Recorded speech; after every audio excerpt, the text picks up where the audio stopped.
I'm Curtis Tyler from BFBS, and November is all about men's mental health. And I've been talking about mental health with other BFBS presenters, Mark McKenzie, Tom Payne and Dom Atkins. We've been talking about what it's like having a male role model.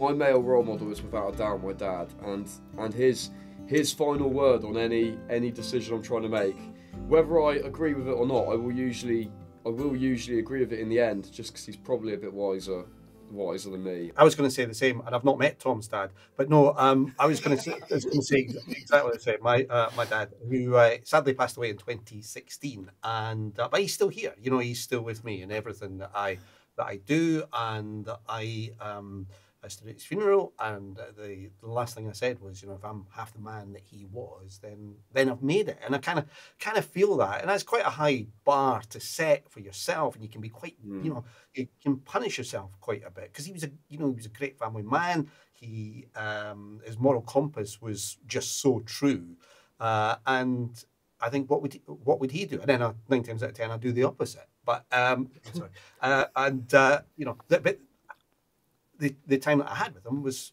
fantastic. I'm just trying to think, and I'm feeling bad now because I'm not going to say my dad, but I can't really think of anybody. I can't really think of a bloke that I've looked up to in my sort of my circle over the years that I kind of think, yeah, I kind of want to follow his lead. I kind of feel a bit sad actually about that, but I don't think I can think of anybody. Is that an odd thing? While we're asking questions? How did I apply for this job, Tom? But I don't know, but I don't think it is. I don't think it is, because for the longest time I didn't know. So, Curtis, who is yours then? If I wasn't saying a family member, Ryan Reynolds. This is Tom's dad, are you? Because this is going to get really awkward. It's not Tom's dad. Unless Tom's dad is David Beckham, because I love David okay. Yeah. I love David Beckham, and do you know what? It seems really silly in a culture that we live in, right, where celebrities are worshipped. I am not a celebrity worshipper. I could not give a monkeys about any celebrity status, privilege, whatever. I don't care. But David Beckham, my goodness, he just seems like he loves his wife 1,000,000%. He loves his kids. He does everything he can for his kids, and I think that is so commendable that he's gone in and he's done what every bloke struggles to do, and he juggles a career, he juggles his family, he juggles doing stuff he loves. He makes honey. The man makes honey. He's a bee. You can't knock him. You can't knock David Beckham. And so for the longest time, if I wasn't going to say somebody like my granddad or somebody like that, I think would say David Beckham is somebody that in my life at some point here or there, he's a role model, mate. He really is. I kind of get that. I understand that. And I think you can put him, I jokingly mentioned Ryan Reynolds there, but I reckon there'll be a sort of a generation growing up picking someone like him, because he's done a similar thing. He's come from that kind of glitzy kind of thing, and suddenly he's, you know, multi-zillionaire. He does so much work for charity. He's quite a good role model when it comes to family life and all that sort of stuff. All of which I could have done with before my first and my second divorce.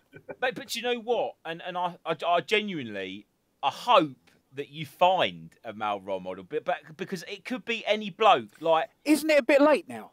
No, it isn't, because, and I don't know how much you think about this, Dom and I have a previous connection, Tom and Mark. I don't know if you know this. Not one of his wives. It's not one. Tell me it's not one of his exes. It's not, and it's not Tom's dad either. In Essex, we've worked with the same people within radio, and at some point or another worked in an environment that was similar for a radio station that I'm not going to name.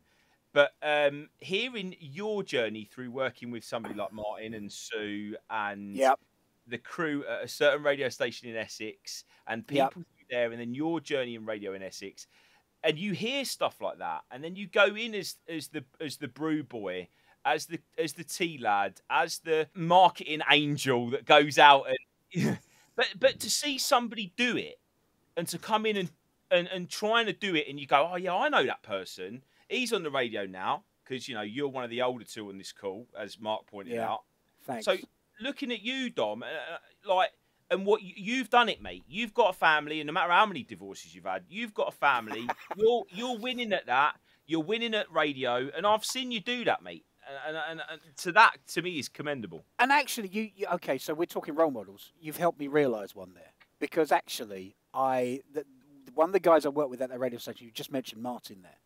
I grew up listening to independent radio, and we've kind of thrown it back to radio again, so I apologise for that, because this needs to be about so much more than that. But the guy I used to work with, Martin Day, I used to listen to him when I was younger, and I used to hate.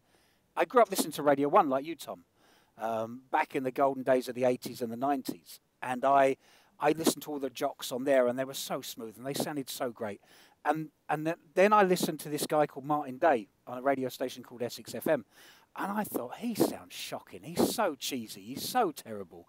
He used to walk around Southend with this massive mullet on his hair. He used to hang down his back. He was on a show called Lakesiders, and he was like a national joke at one point. I can't bear working with him. I worked with him for 9 years in the end. I learned everything I have about working on breakfast radio and being creative and coming up with stuff like that from him. It's a big thing, though, isn't it, to put all your eggs in one basket if you're picking one role model. And I think what we all do is we take elements of people that we admire and we aspire to from a wide range of people, and it might be from people that we've worked with. And I could rattle off, half a dozen people. I think that's something rather than picking one person and giving them all the credit or all the blame. I think as you grow, you'll see the positive attributes in people and try and aspire to that. I completely agree with that, Mark. Because although I said my dad is my role model, I've got a few. I remember there's a teacher I had back when I was 16 called Miss Grant, and I've never heard from her since I left school, but I do think about her all the time. Oh yeah, one of my sound like a Busted song. I saw that one coming. Go on, Tom, keep going, mate. No, well, that's what my basic point was, that I agree with you, Mark, because I've got lots of role models, and I try and take things that they've done in their lives, and I try and put that into mine, and try and follow the same sort of blueprint that they have, basically.